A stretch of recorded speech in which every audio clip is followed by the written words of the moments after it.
बिस्मिल्लाहिर्रहमानिर्रहीम। जन्नती औरतों की ये ख़ास तीन निशानियाँ, ये औरतें ज़रूर जन्नत में जाएंगी इंशाअल्लाह। नाज़रीन, रसूल करीम सल्लल्लाहु अलैहि वसल्लम ने फ़रमाया, सारी दुनिया ज़िंदगी का सरमाया है और दुनिया का कीमती सरमाया नेक औरत है। अगर नेक औरत बीवी है तो दुनिया की सबसे कीमती दौलत है। अगर नेक औरत माँ है तो उसके कदमों तले जन्नत है। अगर औरत बहन या बेटी है, वो अपने वालिद और भाई के लिए जहन्नुम की राह में हायल होने वाली मजबूत दीवार है। अगर कोई औरत ये चाहती है कि उसको दुनिया और आखिरत की भलाई हासिल हो और वो अपने वालदैन, शौहर, भाई बहनों और मुआशरे के लिए कीमती सरमाया बने और इस्लाम का अता किया हुआ बुलंद मकाम इसे हासिल हो, तो उसे अपनी ज़िंदगी में चंद एक काम करना पड़ेंगे। नंबर एक, औरतों को अल्लाह ताला का फर्माबरदार होना चाहिए। रसूलुल्लाह सल्लल्लाहु अलैहि वसल्लम के तरीक़ों पर चलना चाहिए। नंबर दो, सच्चाई वाला मामला अपनाना चाहिए। सच्चाई इंसान को बचाती है और झूठ को तबाह कर देती है। झूठ नफाक डालता है और सच्चाई नेकी और जन्नत की तरफ लेकर जाती है। नंबर तीन, औरतों को चाहिए कि वो सब्र करें।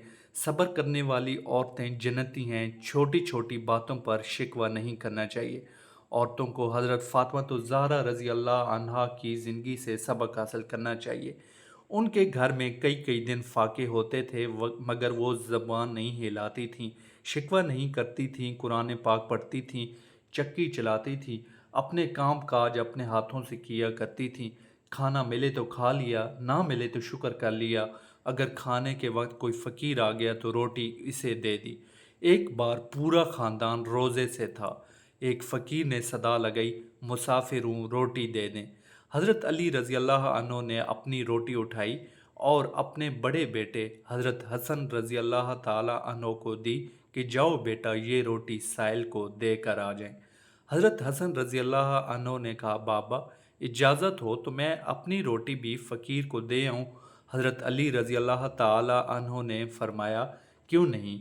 हज़रत हसन रज़ी अल्लाह ताला अन्हो दोनों रोटियां लेकर जाने लगे तो हज़रत हुसैन रज़ी अल्लाह अन्हो ने भी अपनी रोटी भाई को दी और कहा, भाई मेरी रोटी भी साइल को दे आए। जब तीनों रोटियां हज़रत हसन रज़ी अल्लाह ताला अन्हो लेके जाने लगे तो हज़रत फ़ातिमा तो ज़हरा रज़ी अल्लाह अन्हा ने कहा, बेटा मेरे हिस्से की रोटी भी फ़कीर को दे आओ।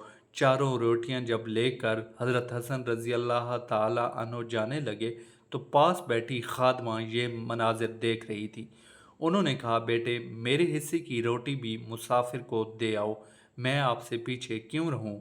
अगर आप पानी से अफ्तारी कर सकते हैं तो मैं भी पानी से अफ्तारी करूंगी।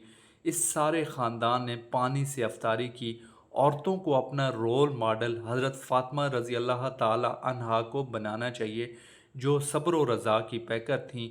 चौथा काम अल्लाह से डरने का है। जो औरत अल्लाह से डरती है, शौहर की ताबेदार और फर्माबरदार रहती है, उसके लिए भी जन्नत। पांचवा काम ज़ईफ़, कमज़ोर और मुहताज लोगों की मदद है। जो औरत ये काम करती है वो भी जन्नती है। रसूलुल्लाह सल्लल्लाहु अलैहि वसल्लम ने फरमाया, 7 किस्म के लोगों को अल्लाह ताला अपने अर्श तले साया देगा, जिस दिन उसके साए के सिवा कोई साया ना होगा। उनमें से एक वो है जो सदका देता है, लेकिन इस तरह पोशीदा तौर पर कि दाएं हाथ के खर्च की बाएं हाथ को भी खबर नहीं लगती। छठा काम रोज़ों का एहतमाम है। रोज़े बदन की ज़कात हैं। रोज़े इंसान को पाक व साफ़ कर देते हैं। रोज़ेदार शैतान के वसवसों से दूर रहते हैं और रोज़े से तकवा हासिल होता है। सातवां काम इज़्ज़त की हिफाजत है। जो औरत अपनी इज़्ज़त की हिफाजत करती है, अपने ज़िम्मेदार और सरपरस्त की इजाज़त के बगैर घर की दहलीज से बाहर नहीं निकलती, बेपर्दगी और आवारगी से दूर रहती है, अपनी इज़्ज़त के साथ साथ घर के साजो सामान की भी हिफाजत करती है, माल को फजूल खर्च नहीं करती, औलाद की ठीक तरबियत करती है, अपने खामन की गैर मौजूदगी में किसी भी अजनबी को अपने घर में दाखिल होने की इजाज़त ना दे, ये औरत भी जन्नती है। आठवां काम अल्लाह का ज़िक्र है। जन्नती औरतें हमेशा अल्लाह के ज़िक्र व अज़कार में मशगूल रहती हैं। अल्लाह के ज़िक्र से दिल को सुकून मिलता है, ज़ुबान की हिफाजत होती है। रसूलुल्लाह सल्लल्लाहु अलैहि वसल्लम ने फरमाया, जो शख्स मुझे अपनी ज़बान की ज़मानत दे, मैं उसको जन्नत की ज़मानत देता हूँ। جس طرح مسلمان عورت کی یہ صفت ہے کہ وہ اپنی زبان کو بلا وجہ کسی کی غیبت، چغلی، حسد وغیرہ مذموم کاموں میں استعمال نہیں کرتی، وہ اپنی زبان کی حد و درجہ حفاظت کرتی ہے۔ جو عورت یہ کام کرتی ہے اللہ نے اس کے لیے جنت تیار کر رکھی ہے۔ خدا ایسی عورت کے گناہوں کو معاف بھی کر دیتا ہے۔ ناظرین، آج کی دوسری بات یہ تھی کہ عورتوں کا قرآن پاک میں تذکرہ ہے یا نہیں۔ اس کے لیے کچھ آیات اور احادیث آپ کے سامنے پیش کی جاتی ہیں۔ ام سلمہ رضی اللہ تعالی عنہا نے نبی کریم صلی اللہ علیہ وآلہ وسلم سے کہا، اے اللہ کے رسول صلی اللہ علیہ وآلہ وسلم، میں نے ہجرت کے معاملے میں اللہ تعالیٰ کو عورتوں کا ذکر کرتے ہوئے نہیں سنا، تو اللہ تعالیٰ نے یہ آیت نازل فرمائی۔ سورہ آل عمران میں اللہ تعالیٰ فرماتے ہیں، جس کا ترجمہ ہے، تو ان کے رب نے ان کی دعا قبول فرمائی کہ بے شک میں تم میں سے کسی کام کرنے والے کے کام کو، خواہ وہ مرد ہو یا عورت، ہرگز ضائع نہیں کرتا۔ تم آپس میں ایک دوسرے کے ہم جنس ہو تو وہ لوگ جنہوں نے ہجرت کی اور اپنے گھروں سے نکال دیے گئے، اور جنہیں میری راہ میں ایذا اور تکلیف دی گئی، اور جنہوں نے جہاد کیا اور شہید کر دیے گئے، میں ضرور اور لازمی ان کی برائیاں ان سے معاف کر دوں گا، اور یقیناً انہیں ان جنتوں میں داخل کروں گا جن کے نیچے نہریں جاری ہیں۔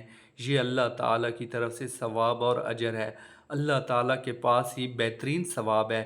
ام عمارہ رضی اللہ عنہ بیان کرتی ہیں کہ وہ نبی کریم صلی اللہ علیہ وآلہ وسلم کے پاس آئیں اور کہا کہ جو کچھ بھی دیکھتی ہوں وہ سب کچھ مردوں کے لیے ہے، مجھے عورتوں کے متعلق کچھ ذکر نہیں ملتا۔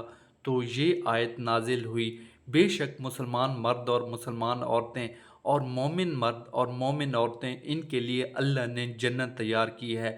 ناظرین، اسلام تفریق کا قائل نہیں، اسلام نے عورتوں کے حقوق کا بھی ذکر کیا ہے۔ اسلام خواتین کو قدر کی نگاہ سے دیکھتا ہے۔ یہ پروپیگنڈا ہے کہ اسلام نے عورتوں کو کچھ نہیں دیا۔ اسلام سے پہلے عورت کیا تھی اور اسلام کے بعد کیا ہوئی، یہ تب ہی معلوم ہو سکتا ہے جب قرآن و حدیث پر دسترس ہوگی۔ اللہ تعالی ہم سب کو نیک بنائے اور مسلمان خواتین کو نیک کاموں کی توفیق عطا فرمائے اور ان کی عزت و آبرو کی حفاظت کرے۔ اللہ تعالی ہمیں نیک عمل کرنے کی توفیق عطا فرمائے۔ اللہ پاک میری اور آپ کی بخشش فرمائے، آمین۔ ناظرین، کمنٹ باکس میں اللہ کے 99 ناموں میں سے کوئی ایک بابرکت نام لکھتے ہیں۔ شکریہ۔